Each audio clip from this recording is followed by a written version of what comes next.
Humility, Prerequisite for Ministry, by Byabu Masereka.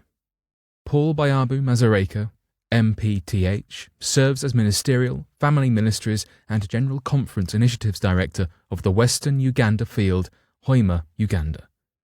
If I asked what the qualifications for ministry are, I would probably get answers such as competence, commitment, and a strong academic background. However, when I read the Bible carefully, I find that most prophets whom God summoned to his service did not ascribe their fitness for ministry to their competence, their academics, or any specialized training. They demonstrated that their most vital qualification for ministry was humility. Ministry is a call to work with God in his business of restoring fallen humanity. God requires certain qualities to fit a person for the sacred task of serving in ministry. When God called Gideon, quote, "Man said to him, O Lord, how shall I save Israel? Behold, my family is the poorest in Manasseh, and I am the least in my father's house." End quote. Judges, chapter 6, verse 15, WEB. King Saul told God, quote, "Am I not a Benjaminite, of the smallest of the tribes in Israel, and my family the least of all the families of the tribe of Benjamin? Why then do you speak to me after this manner?" End quote. 1 Samuel, chapter 9, verse 21, WEB. Even though Paul had strong academic training, he boasted only in God's power, not his own ability. How to be fitted in ministry. During the 27 years I have served the church as pastor and ministerial director, I have seen ministers elevate their academic credentials. I have known those with a promising start to their ministry end up disappointed in their careers. Some who thought they would assume high positions of leadership ultimately failed in ministry, largely because they lacked humility. Such examples have confirmed to me that only the humble can lead God's people, as did Moses, from the bondage of this world's sin to the heavenly Canaan. How Moses became qualified for service is instructive for how we should be fitted for ministry. When God appointed Moses to lead his people from bondage in Egypt, Moses had a thorough Egyptian education, was militarily trained, and had experience in taking care of his father-in-law Jethro's flock. But he did not deem himself prepared for such a divine call. Quote, "And Moses said to God, Who am I, that I should go to Pharaoh, and that I should bring the children of Israel out of Egypt?" End quote. Exodus, chapter 3, verse 11, WEB. Ellen White comments, quote, "The divine command given to Moses found himself distrustful, slow of speech, and timid. He was overwhelmed with a sense of incapacity to be a mouthpiece for God to Israel. But having once accepted the work, he entered upon it with his whole heart, putting all his trust in the Lord." End quote. Despite his military training and extensive education, Moses still felt helpless to serve God in such a capacity. Moses depended on God's power and strength for his success. Ellen White stated, quote, "Had Moses relied upon his own strength and wisdom and eagerly accepted the great charge, he would have evinced his entire unfitness for such a work. The fact that a man feels his weakness is at least some evidence that he realizes the magnitude of the work appointed him, and that he will make God his counselor and his strength." End quote. I have noticed that working with God forces me to recognize my own limitations. Those really called by God find themselves brought to a deep acknowledgement of their own ignorance and weakness. While humans look at power, wisdom, competence, and self-confidence when selecting leaders, God does not choose the strong and the mighty to serve him. He chooses those who sense their weakness, a quality that some ministers sadly lack. Ellen White states, quote, "Before honor is humility. To fill a high place before men, heaven chooses the worker who, like John the Baptist, takes a lowly place before God. The most childlike disciple is the most efficient in labor for God. The heavenly intelligences can cooperate with him who is seeking not to exalt self, but to save souls. He who feels most deeply his need of divine aid will plead for it, and the Holy Spirit will give unto him glimpses of Jesus that will strengthen and uplift the soul. From communion with Christ he will go forth to work for those who are perishing in their sins.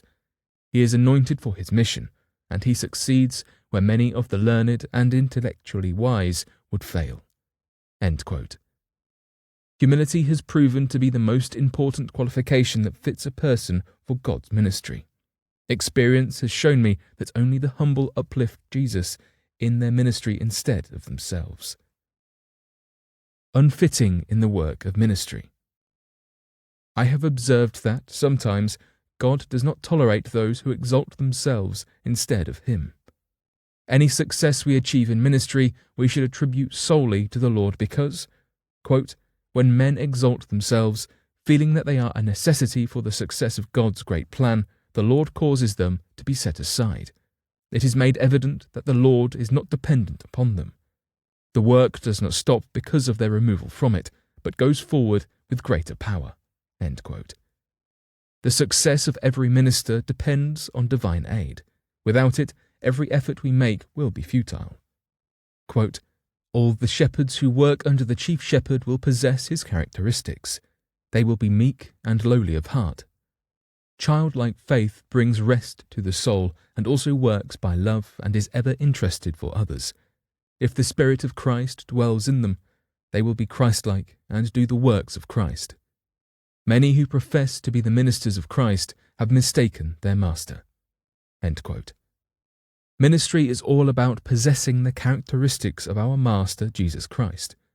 Without humility, we are not fitted to serve him. Clergy who continually minister without the Master's character may assume that they are serving him, but in a real sense, they are working for a different master. Such individuals, quote, "are not aware that it is Satan's banner under which they are rallying. They may be worldly wise and eager for strife and vainglory, making a show of doing a great work, but God has no use for them. The motives which prompt to action give character to the work. Although men may not discern the deficiency, God marks it." End quote. Because the ministry we are in belongs to Jesus Christ, we are just privileged to labour with him in this noble mission. The owner of the work marks every action and the motive that led to each and every decision or action we make. Trained for ministry. When I started to serve in the church, I did not have a ministerial degree, but seeing the nature of the work and the church I was serving led me to get such training. I do not remember sitting under any lecturer who did not advise us to be humble if we were to survive in ministry. Never did even one of those leaders who visited us at the university advise me not to study to prepare for high positions in the church. Yes, ministers need to be trained so they can serve well, but the knowledge acquired in colleges, seminaries, or universities should humble any minister who is willing to work under the chief shepherd, Jesus Christ. Any training that does not humble them is not real education. As one wise minister has observed, quote, "Many people have been educated but have not learned." End quote. When I am really trained in ministry, I have to know the church I am serving in, how it operates, and the characteristics of its owner. Humble and lowly, he does not exalt himself. In his ministry on earth, he exhibited humility throughout his life, leaving us an eternal example. Not my will. Too often, once clergy have reached a certain educational level, they assume they are ready to be elected into various offices. Some campaign for positions. Do the degrees we get in seminaries qualify us to be fit in ministry without humility? Are we not mistaken if we go to schools in order to be appointed to high positions?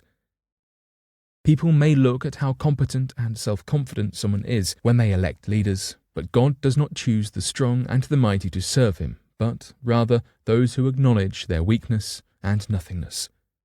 To be fit for ministry does not depend on education, competence, or self-confidence, but on humility. The work of soul-winning and restoration still requires it. For bibliographical and biblical references on this article and for much more content for pastors and church leaders, please visit ministrymagazine.org.